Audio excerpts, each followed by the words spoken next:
Just want to go into a little more depth around a couple of areas that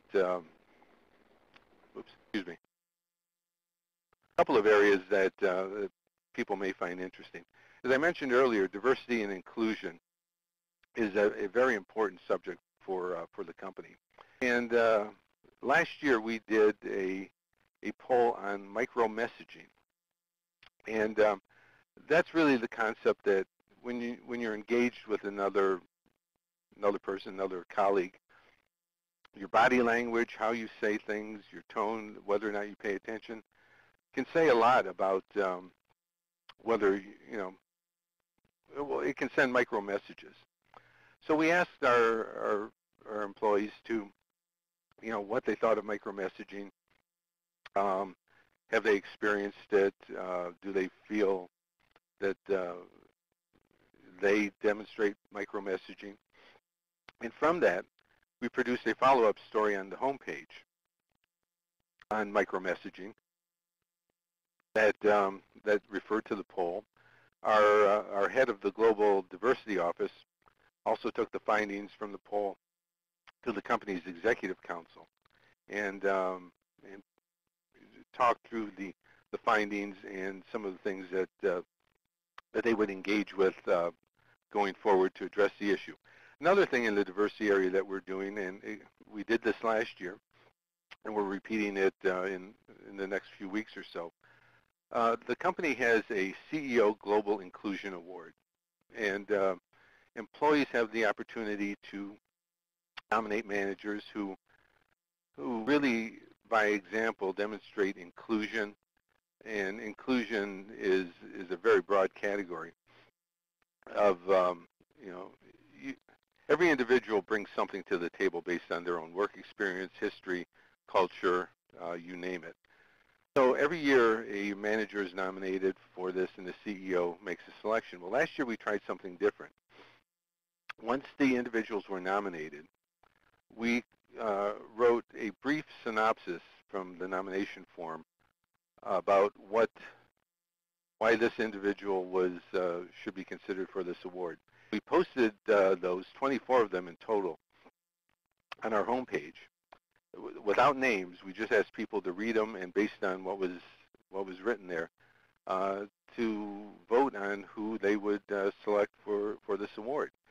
And they then went to the fast poll where they had the opportunity to vote for the individual they felt was strongest based on what they read. That was narrowed down to 3. The CEO made the final decision, and his decision was to go along with what the voting showed. So the winner in the voting was the one who named the winner last year of this award. And we're going to do the same thing again this year because it was so well received, and the participation was beyond anything that the organizers expected to achieve. That's great, Al. I know another very popular one was a recent poll you did on the company's founder. Yeah, as I say, the history, it was a little surprising because we just assumed that anyone who's been here any length of time, knew the history and appreciated it, and the new people who came to the company wanted to learn more. But we found that there was a lot of interest on both sides, and we ran a poll. We've run several polls actually, and they are by far one of the top polls for participation of anything that we do. And I have a slide here, but I'm just going to pose a question for the audience, and then we'll show you the answer. See if you can get this right, since I assume everybody has heard of the Eastman Kodak Company. Well, George Eastman was the founder, and he was a sharp marketer, as well as creating Kodak's red and yellow trade dress and catchy slogans like, "You press the button, we do the rest." How did he choose the name Kodak? So I'll give you some answers, and then I'll show you what the results are. It was the name of his early business partner.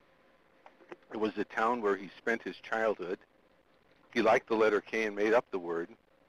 And as a hunter, he shortened the name Kodiak, a type of bear. So I'm going to guess for the audience. I'm going to say D. He was a hunter. well, let's have a drum roll and see. Okay. It was he liked the letter K. He made up the name. He liked the hard sound, and it was also something that could not be interpreted or translated in languages. So around the world, you'll see Kodak as Kodak. Great. So if we go to the next slide, Al? Next slide.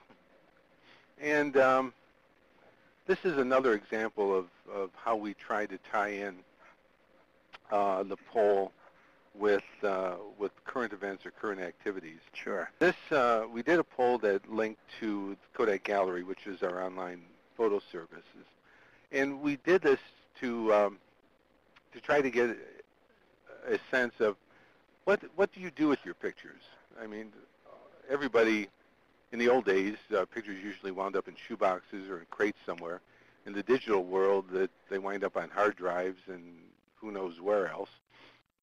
So we did a series of questions, and I called this one out only because it shows that that people do watch the poll and take an interest. We said, which of the choices describes how you use your photos best? I'm a picture slouch. I take them, but I don't do anything with them. I'm traditional. I display them and share them with family and friends. I'm creative. I make photo books and so forth. I don't take pictures.